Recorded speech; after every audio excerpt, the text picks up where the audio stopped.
At this time, I'd like to invite Peter Levitt to present the citation for scientific excellence.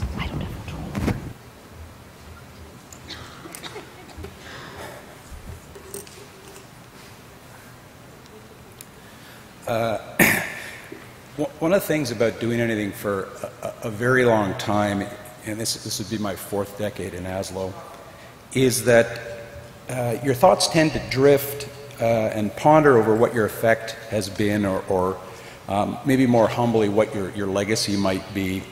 I think it's more rare, though, that we consider our mortality and think about what would happen if suddenly we couldn't continue on our life's path.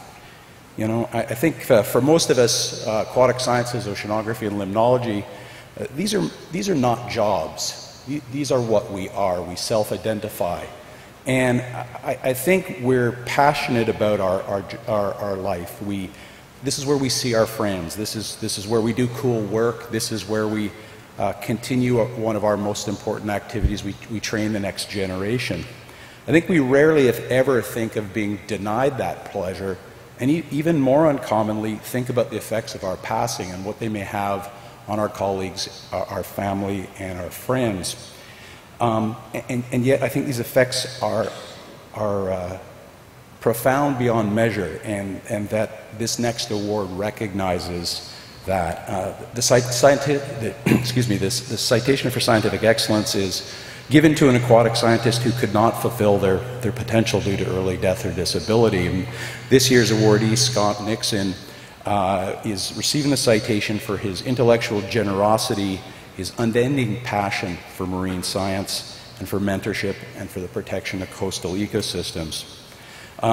Scott used the Narragansett Bay as a living laboratory. He tried to define his understanding locally and apply it selflessly on a global basis. This ability to scale up, I believe, is essential for our continuation as a species, and Scott's left a vibrant legacy of this approach in his students.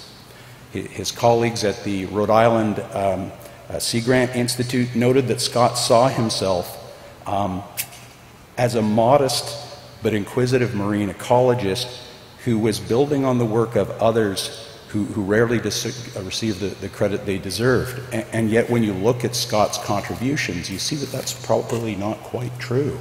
That his contributions were profound in areas of coastal eutrophication, denitrification, the pioneering use of mass balances. And when you realize his PhD in 1970 was with one of the ODMs at the time, that ecosystem ecology was the topic in science, you understand how it influenced his research through time. He's published on gas fluxes, epiphyte growth, Spartina ecology, and I was looking for the word, you know, everybody just defaults to Renaissance man. He was a polymath. He was good at many things, something we all strive for but is almost unteachable, very difficult to do. And so I think you see in the body of his work, in his legacy, this ability to do what we're all trying to do. He was a selfless leader. His list of accomplishments, of things that he did for societies is, honestly, it's a little bit too long to go through. But he had an enormous effect. But in reading the citations, in reading the letters, and trying to get my head around his effect on the thing that strikes you time and time again, that the most important thing he did was train people and imbue them with the passion of his work, the philosophy of how to do science, and just the vibrancy of his life. So with that, I'd like to invite his daughter Beth up to the stage to receive the citation, and if she feels that she wants to, say a few words.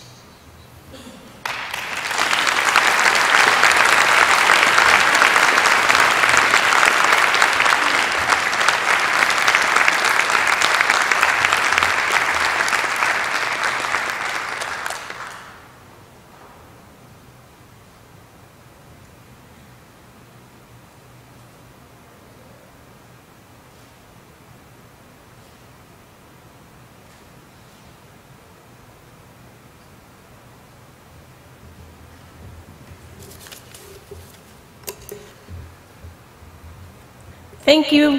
Thank you. My name is Beth Nixon, and thank you for presenting my father with this citation. I'm honored to be here to accept it on behalf of my brother Carter and the rest of our family. I want to thank Wally Fulweiler for nominating my dad, as well as Carlos Duarte, Candace Oviet, and Sybil Zeitzinger for writing their letters of support for his nomination. I appreciate the energy you all put forth to commemorate my dad's impact and note the truth that he had far more to share with us all.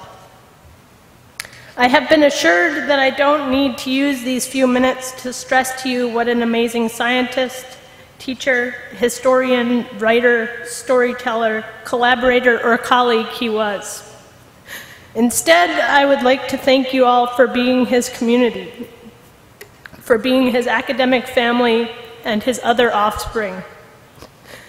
You and the work you are doing made a place for my dad in a world where being an eelgrass aficionado or salt marsh investigator is not an easy thing to be. As weird a man as my father was, I think he found his niche with you all.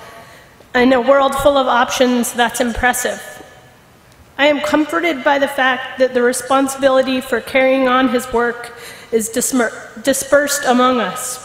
His intellectual capacity and passion, his amazing ability to see what no one else saw, as Wally described in her letter, those qualities were uniquely his own, and we all miss them hugely.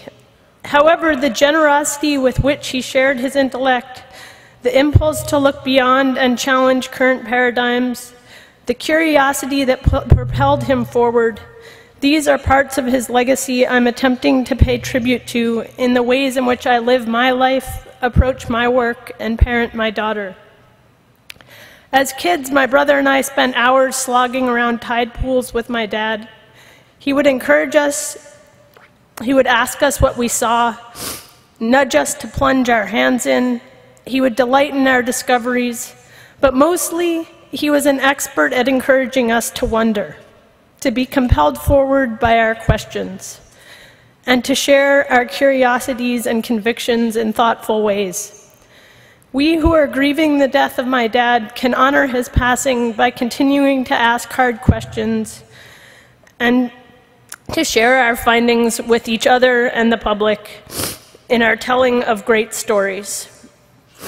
I invite you all to come to a symposium in his honor at the end of August at the Graduate School of Oceanography's University of Rhode Island Bay campus. If you are interested in more information about that, ask his students or other folks from URI.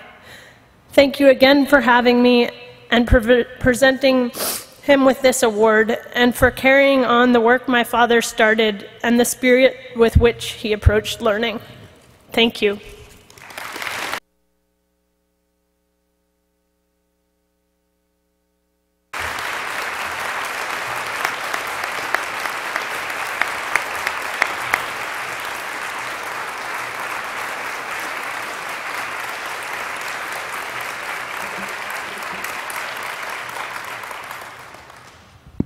Thank you to all our presenters and participants, and we'll break for coffee now, and we'll see you at the concurrent session starting at 10.